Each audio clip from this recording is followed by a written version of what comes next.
we all have these moments where we think we found something. And this could be you get a big payday. This could be you think you found the love of your life. This could be you think you found God. And there's a commonality of experience, at least for me and what I see in others, is that so many things that we think we find, we inevitably come to the realization that, oh, it's not what I thought it was. Or it's not nearly as capturable as I thought it was. And there's a beauty and a disaster here where clearly there's something going on that we can say is positive. This sense of, I found something. And that feels really good. And then there's the disaster of the apparent losing of that something, or it gets threatened or it gets challenged, and then you start to question it. And this fear creeps in. And depending on our readiness to deal with that, if we're not ready, we will violently fight for its survival. And whether this is a religious identification, you go on some quest of judging all the sinners and demanding everyone convert. If it's a political ideology, you do something of the same flavor. And if it's a relationship attachment, you do everything you can to make sure that person doesn't leave you. Sometimes that can get really crazy. But just look at this dynamic where we have that thought of, I found it. And even in this sort of inquiry, lots of beautiful things are explored, and it really seems like we figure something out. Like, oh, that's what it is. And then something in you says, oh, I'm never going to forget that. That's so obvious. It's so true. And then 24 hours later, what happened? Where did it go?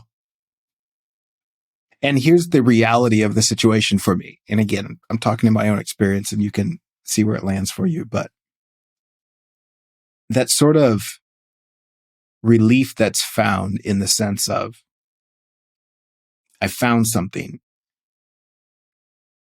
is very much like a sense of, I found myself. Like I'm safe, I'm secure, I'm valid, I'm worthy.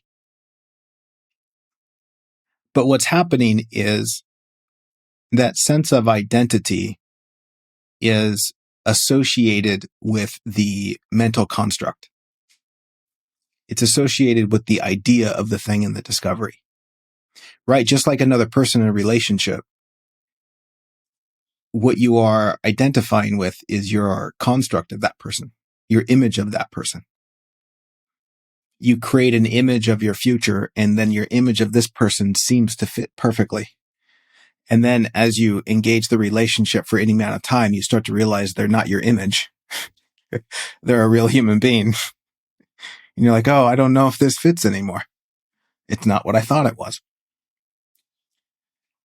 And then this comfort of the thing you thought you found slowly begins to slip away, which is also a sense of, I'm losing myself.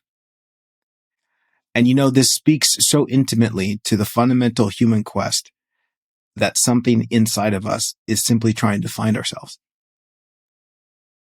And I love seeing the simplicity of this, because with the brilliance of the mind, we can imagine 10,000 things we think we're looking for, 10,000 things we're trying to figure out. But for me, there's only one question, which is, what am I? And that's the only question I see us asking, whether you're trying to figure out the stars or whether you're trying to figure out the ocean. You're trying to understand, who is this one that is having this experience? And likewise, much of the difficulty in being human as we travel through, let's just say, the social environment, we feel like we're not seen. We feel like we're not validated, which is also like feeling we're rejected, right? You see, this all revolves around who I am. And even the things we chase in the future, whether it's a promotion or whether it's respect or approval. These are all things related to answering the question, who am I? And I find it so incredibly helpful to see that this is at the root of all seeking. Whether it's, I think I want something to be successful, whether it's I want a relationship to work out, the anxiety behind it all is me searching for the identity of Tiger. Who am I? And the reason I like to see this is because I already know the answer.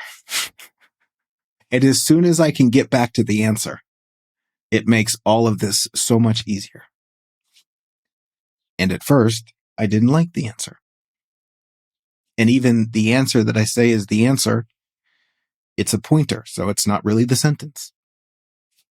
But the realization that I feel is the conclusion of the spiritual pointer is to see that, oh, who I think I am doesn't exist. There is not that thing I'm looking for. That final resting place where I'm finally going to find myself. In that context where who I think I am can be a real thing. And you can recognize here that if you really want that, then this is really bad news. The one thing you've been looking for your whole life, it's not there. But on the other side of that coin, there's a liberation that says you can stop looking. You can stop chasing. You can stop driving yourself nuts, thinking you're missing something because what you think you're missing isn't even a something.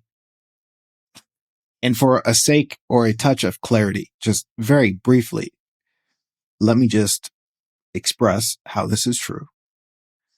The self we are looking for is a self that exists in the mind.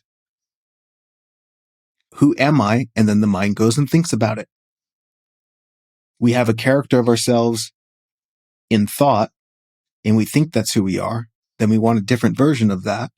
But you see, all of that is just thinking. And what is in the mind is imagination. It's like you are creating something out of nothing, but even in your creation of it, it's not really there. This is illusion. There are moments when it looks like it's there, especially like when it looks like it's being validated. When you get the thing you think you want, it looks like you got something, which looks like you're real. When somebody expresses love and appreciation for you, they say, oh, I love you. Who, me? I must be real. And this is all beautifully human. There's such an appropriate place for all of this. But again, it's to what degree are you believing in the grand illusion? It's like when somebody compliments you, how much do you believe it's really about you?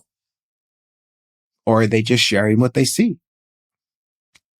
There's such a freedom in seeing that, oh, their compliment isn't really about me. They're just expressing what they enjoy or what they like. And same with if someone doesn't like. Same thing. It's like, oh, this isn't really about me. You see, none of that has to be stopped. It's just that the identity I'm looking for, either in their compliment or in their insult, the identity isn't really there. Which simply allows me to relax and let life be life. Let people see what they see. Let things come, let things go. And most importantly, I am now available to enjoy. To enjoy what comes and gracefully let go of what goes. And it's not to say that there isn't a deep appreciation for what comes and there isn't a sadness for what goes, but you can see the intensity that comes the more you believe your identity is wrapped up in it. Because the more you take it personally, the more you think it's about you. My goodness. It creates such an additional tension, which again, this is where we can say suffering comes from. the loss of identity, which is the loss of what you identify with, feels like you're dying. And just in saying this, it feels like we're done. Right? It's like, that's it. That's the thing. And for the person in you, the ego, that is inevitably going to seek, this isn't really that cool of a conversation.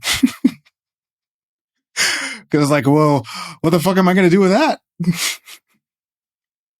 And that's a bit of the cosmic joke in it. Maybe the playful intent or the invitation of what to do with that is, can we just rest for a second? Because before you're watching this now, I'm almost certain you were engaged in some form of seeking that identity. Because that's what we do as human beings. And so if we can see that what we're looking for isn't really out there, then maybe we can say, oh, okay, I'm here right now. I don't know much of anything at all. Wow, I'm pretty grateful to just be alive. Or you're scared out of your mind. One of the two.